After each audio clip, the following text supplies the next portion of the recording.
Hi everybody, it's Tuesday and I think it's the 24th of March. Things tend to run together when you stay home all the time. Today we're going to talk about something that I could talk about for 2 weeks straight because I actually talked about it for 2 weeks straight, and that is religion in the colonies. So the most problematic section of the colonies is New England in regards to religion. We know that for agriculture, it's the South, and in the North, it's largely religion because it is characteristic of their culture. We are going to take a look at, briefly, some things we already talked about, and the Salem witch trials and the First Great Awakening, some favorites of mine. So let's remember that Anne Hutchinson suggested antinomianism, meaning that people could, in the Puritan communities, not in all of the colonies, but in the Puritan communities specifically, that they could have a vertical relationship with their God. Then why couldn't they have a horizontal relationship with their government? Well, many of them believed that they should be able to. They have delegates to Parliament, have some form of representation, have a say in their own taxation. And so we had this sentence 2 days ago in the lessons where it may be true, at least for a portion of the colonies, that the complex system of theology in Puritan New England predisposed them to revolution. For some people, it was inevitably true. It was also inevitably not true for the entire population. But for some, yes, it was a motivation towards revolution. We know that those Puritan colonists took one step away from the King's Church, the Church of England, because some of them were separatists. It's one of the reasons they left England. Some were non-separatist Puritans. They had decided they did not want to separate from the Church of England, but rather purify it from within by staying in it, which is unlikely because the king's not subject to change based on those Brodelian peasants beneath him. Well, let's consider the First Great Awakening. It was the first spontaneous movement in the colonies. It was led by Jonathan Edwards, who was an old light minister. He was instrumental in its inception. He wrote "Sinners in the Hands of an Angry God." He quoted Deuteronomy and said, your foot too shall slide in due time. He said, you hang but by a slender thread over the open fiery pit of hell. And he suggested that everyone inevitably would suffer that hell without some form of saving grace. And so was he scaring people into heaven? Well, he believed he was simply stating the truth and maybe scaring them out of hell. This old light method was certainly an appeal to emotionalism, and it required a response, an emotional response, and that characterizes the First Great Awakening. On the other hand, George Whitefield was also an instrumental leader in the First Great Awakening, but he was a new light minister, and he too wanted the people to have an emotional response. Both Jonathan Edwards and George Whitefield favored enthusiasm. That word is the flashpoint for all things First Great Awakening. In fact, the emotional response I'm describing was largely the response of people who wanted to have that vertical relationship with their God. Whereas in the Church of England, you simply did what you were told. You showed up, you accept whatever grace may be conferred, and you get back to business, whatever your business may be. These Puritans who favored an emotional response to God, of course, practiced what Max Weber will later in 1904 call the Protestant ethic and spirit of capitalism, and they are consumed, of course, with their Calvinistic beliefs. They believe that God picked them to go to heaven, and so they practice a model of action where they demonstrate work, not as an efficacious method of getting to heaven, but by an outward sign of an inward change. It's the only way they thought that they knew they could tell who was going to heaven. And so in this hyper-religious environment in colonial New England, we find the Salem witch trials. And the Salem witch trials are a product of a variety of factors. We'll get to the the fun ones first, I suppose. It is completely possible that they may have been hallucinating. First of all, they were believers. I don't want to take a sense of agency away from those who believe anything. And, of course, we find the word witch a couple times in the Bible. We know that Saul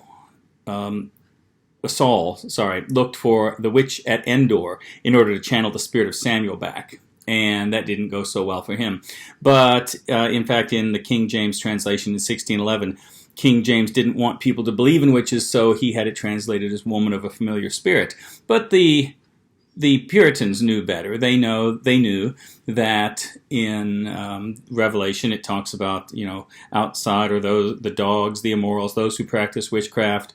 I'm not 100% sure they knew that word pharmakoia meant those who use drugs recreationally, but in any case, in both the New Testament and the Old Testament, in their culture, they had a belief in witchcraft as a possibility. And so that sense of agency led them to see what they thought was there. So we learn from dendrochronology, the study of tree rings, that for the 3 years prior to the Salem witch trials, it was very wet. And we know from agricultural sciences that when wheat is left in the field wet before harvest, it can develop a mold which, when later baked, produces a hallucinogenic effect. This is not a how-to video. I am not suggesting you go do this. I'm just saying that it is very possible that the people of Salem, Massachusetts were seeing things that may not have been completely real, but may have aligned with their belief system. Looking at the geography of Salem, Massachusetts, we also know that the homes themselves were fairly close together. We find sort of a dual geographic existence of Salem. There's Old Salem and New Salem. And if you've been to Salem, Massachusetts, it feels very small. The roads are often one-way streets, the houses are close together, and that original geography largely survives today. And one of the things that we see from this geography is that when living in such incredibly close proximity, one of the things we find in a variety of cultures is that women's menstrual cycles tend to align. And there may be consequences for that socially when people who live together experience this mass effect once a month. I will allow you to draw your own conclusions about that. Maybe this is the topic for dinner table conversation tonight. And third, one of the reasons why the Salem witch trials might have occurred is that the Tituba herself, of course, said that she was a witch and was practicing witchcraft, and she kind of got away with it because she admitted to it. Others who refused to admit it, of course, were lying, and therefore they must be witches, according to Puritan logic. But there's also an economic cause. The New Salem, down by the docks, I'm going to call it New Salem by the docks, because they're new people. These are people who've come across the sea. Those who tend to be transient tend to plant themselves where they first find a space. They're the dock workers. They're those who manufacture, the build, who package and sell. They tend to be artisans, merchants. They're not the farmers who first settled on the periphery, who laid out their claim of land and began agriculture. That's the Old Salem. And the Old Salem, for a long time, practiced a moral economy. That moral economy was born out of desperation and, hopefully, Christian piety. That when your neighbor needed help, everyone stepped up and helped. But in the New Salem, the new people at least, those people tended to favor themselves. They did not have as strong a sense of community because they tended to be more transient. They tended not to be landowners. They tended not to have a stake in the community. So why should you help someone who lives a mile from you?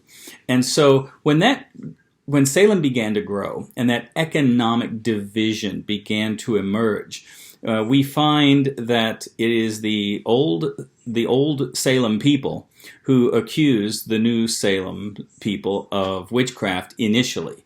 And some of these claims seem to be based on the tension economically that existed between those two communities. Now, that rule doesn't hold throughout the entirety of the Salem witch trials, and the reality is there are a lot of possible causes. There can, of course, be social tension from individual to individual that we know nothing about, or at least that wasn't recorded, when one individual will accuse another individual. We know that many people died. We know that the governor's wife was accused of being a witch, and he stepped in and put a stop to it. But basically, the Salem witch trials causes can be seen as sociological. They can be seen as economic. They can be seen in some ways as tension over those who have and those who have not.